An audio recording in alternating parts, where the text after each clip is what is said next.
দর্শক, আমরা এখন কুমিল্লা মুরাদনগর কোম্পানিগঞ্জ বাজারে দাঁড়িয়ে আছি। আগামীকাল তারেক রহমান আসতেছে, এই নিয়ে কুমিল্লা মুরাদনগরের জনগণ এবং সাধারণ মানুষের এবং সাধারণ ব্যবসায়িকের কি চিন্তা, কি মন্তব্য, চলুন দেখে আসি। জানেন যে আমাদের নেতা তারেক রহমান অনেক বছর ধরে বাইরে পড়ে আছে। ইনশাআল্লাহ এবার সামনে যেমন সুবিধা আছে, তারেক রহমান দেশে আইয়া প্রধানমন্ত্রী হবে, আমাদের দাদা কাইকুবাদ সাহেব এমপি হবে, আমরা এই দুই চাই। তারেক ভাই আস্তে আস্তে এটা আমাদের জন্য অসংখ্য আপনার কি এটা দেশের জন্য অনেক ভালো।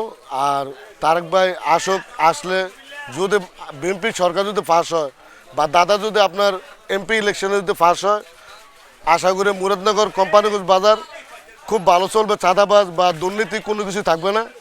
দাদা এটা অবশ্যই দেখবে।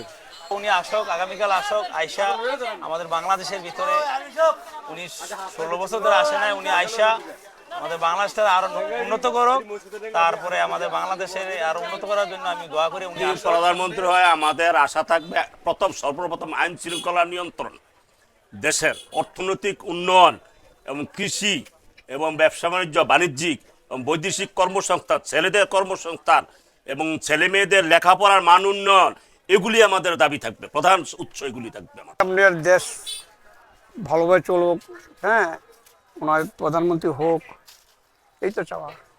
তারেক জিয়া দেশে আসতেছে, আমাদের আনন্দিত, আমরা খুশি। আমরা ধানের শীষে 15 বছর আগে ইলেকশন করছি, ভোট দিয়েছি, এখনো আসলো ইনশাল্লাহ আবার ধানের শীষে ভোট দেবো। আমি ফখরুল ইসলাম দাঁড়িয়ে আছি কুমিল্লা মুরাদনগর উপজেলার কোম্পানিগঞ্জ বাজারে। সবাইকে ধন্যবাদ জানাচ্ছি। আবার কোথাও দেখা হবে অন্য কিছু নিউজ এবং ভিন্ন ভিডিও নিয়ে। ভালো থাকবেন, সুস্থ থাকবেন।